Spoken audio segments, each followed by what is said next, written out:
What's up, people? So a few hours ago I went to see the newest release of Portuguese cinema, São Jorge. That literally translates to St. George. Portuguese people just love Seinfeld. Anyway, you might be wondering why I went to see this film and how, if you don't know by my accent or lack thereof, I'm not American or English or any country where they speak the Shakespearean language. That's English, by the way. I'm Portuguese. That's why I went to see this film. I normally don't go out of my way to see national films, but I heard so many good things about it, and my knowledge of Portuguese cinema is very limited. I have essentially seen 2 films now, counting with this one. Don't worry, I'll probably watch more if they stop sucking. Anyway, so I saw São Jorge, and it was pretty fucking boring. But before I start trashing a film that has been praised as the best Portuguese film of the year by a retired newspaper, let me show you a clip of the trailer with subtitles, maybe.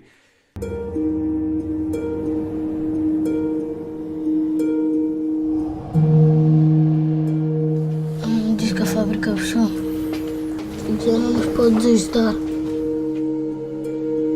São Jorge is about a man, a father whose name I don't remember, to be perfectly honest. No biggie. I'm sure everything I saw this afternoon will be gone by breakfast next morning. Anyway, according to IMDb, the character's name is George. And here I thought that was just the name of the saint he prayed to in the beginning of the film.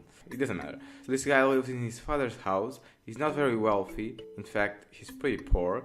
Poverty plays a pivotal role in the film because the story takes place in 2011 when Troika arrived in Portugal. Troika, if you aren't aware of, is the big scary boogeyman that fucked everyone in the ass. Oh wait, that was just the Portuguese government. Never mind. The movie starts off with a black screen and some white text. Don't worry, it's not Comic Sans, it's an appropriate font. But right from the back we have something that will contradict what happens in the end of the film. On the opening text, they say that what debt collectors do is completely within the law, but the film ends saying what they do is illegal. So I don't know what they were going for. Maybe they thought the audience would just forgot what was in the beginning of the film. I don't know. The story starts by making an interesting connection between Troika and debt collectors, and by relationship I mean they literally imply that if Troika hadn't come to Portugal, there will not be any debt collectors in Portugal. This is the equivalent of saying that if France didn't have Muslims, there wouldn't be any terrorism in France. It's just retarded. You probably already guessed that the film has a political bias towards something, but I don't care about politics, as long as the story is good and the filmmaking is creative. But nope, the story is weak and the filmmaking is average at best. It's better than the last Portuguese film I saw, but it's still nothing extraordinary or relevant. Most of the film is shot in close-ups following the main character, George, and even more, everything else that isn't the guy's back is out of focus. At first, I thought this was some sort of style, like they wanted us to see this world through the eyes of the guy, but as the plot progressed, it just became obvious that they did it because they liked it, I guess. There were some shots with more people in a wider frame, and in these shots you still don't see everything neatly. It still looks like you have some sort of eye problem. But don't worry, it's not you, it's the image quality. It isn't like It's Only the End of the World, where the close-ups and frames are staged in a way that make the world seem incredibly intimate and beautiful. This is more on the lines of, let's shoot it and see what comes out. There are 2 sequences that are unwatchable. One's a boxing fight.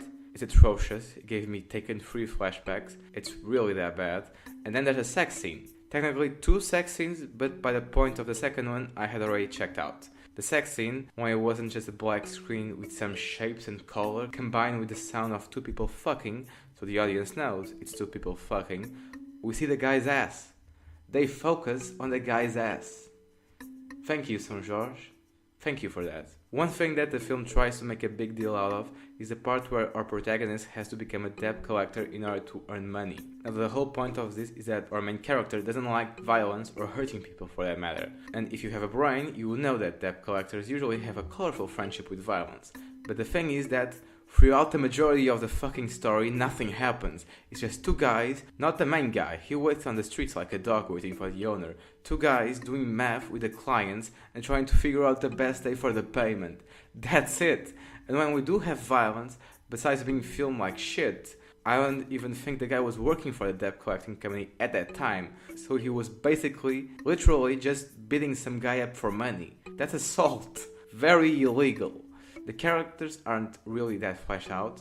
we get glimpses of their personalities and what they're like, but then there are moments of what the fuck is going on here that just leave you thinking this screenplay wants to be smart, but it's not really. It's a bit pretentious. The relationship between George and his ex-wife is never really explained, especially since her new boyfriend just exists as a plot device. His presence throughout the film doesn't matter to the resolution of the story. He only shows up when our main guy needs to find out where his ex-wife is. As far as everyone that isn't George, his ex-wife, his son or his father, they just exist to provide social political context and exposition. That's it. I'm giving São Jorge a 4 out of 10. It's well acted. Actually, I forgot to mention that. The acting is pretty good. The only thing that rivals Manchester by the Sea. But the direction isn't strong or confident whatsoever. The sound editing needed a few more touches in order to be more organic. And worst of all, the story sucks, full of inconsistencies, cliches, and not great memorable characters. If you live in Portugal or have access to the film, I don't recommend watching it, but hey, it's your life. Do as you please. I'm not a boss of you, unless you want me to be. Anyway, thanks for watching, hope you like it, comment below, down below, leave a like for that YouTube algorithm, and I'll see you next time. Bye bye!